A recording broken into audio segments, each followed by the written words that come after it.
Hey Eagles, we are going to be making artwork for our Veterans Day program today. So, I shouldn't say program. So this year, instead of doing a program, we are going to be doing a parade outside.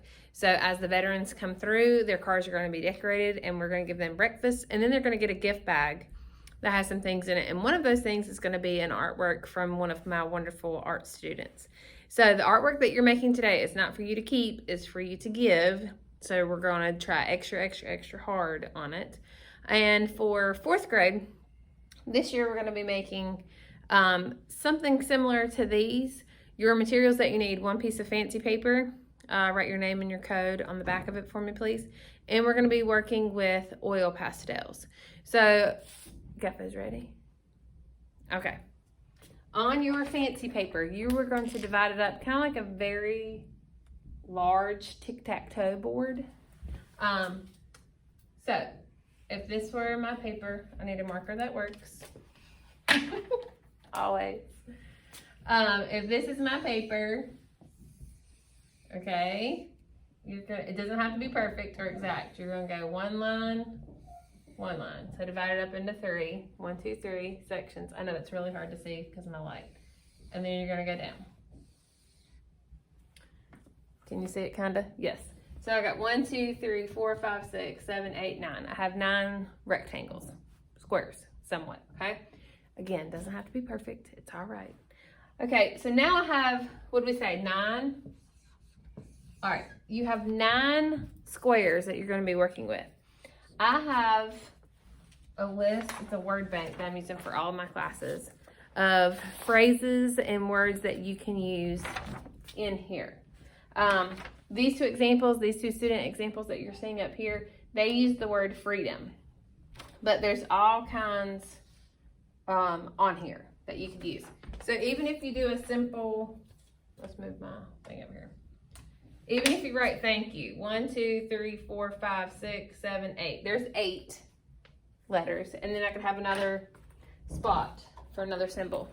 So you want to do capital letters and you want to do them really big. Write them first with pencil, and then I'm going to show you how we're going to go over those with oil pastels so that they still have some contrast to them. Because if I do a T and I do it super tiny, you're not going to be able to see. You can't see that anyway. Let me try to scoot you a little bit closer up there. So you want to do really big and capital. You don't have to do bubble letters. I know some people like to do bubble letters. So I want a T. Can we see that at all? Good. H, A, N, K, Y, O, U. Now I have this empty space. I could do a heart. They did a flag, a heart, a flag. You can write a special something in there. But I'm just gonna do a heart. Okay?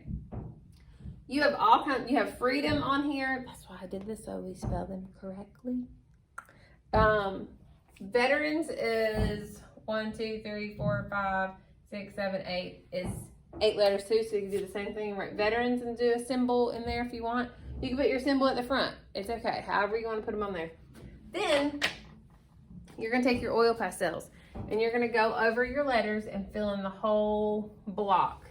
Now I pulled these two because they were good examples. But see how they're all multicolored? But even though they're multicolored, you can still understand the letters, right? They're still kind of clear. You could even take, because we have black or a darker color, and outline the letters and make them pop even more, add more contrast. Everybody say contrast. Add more contrast to that. This student chose to just use red and blue, and then that white's coming through. You can do that too. So number 1 thing, fill up all the space. I had some students who stopped right here, and then we had nothing down here. Okay, so fill up all the space, make it big. Use your oil pastels. Make sure you can read it. Ask the people sitting beside of you, hey, can you read my letters? All right, and make sure your name's on the back of it. Because if I get artwork from a student, I would like to know who made it for me, right? Thank you, guys.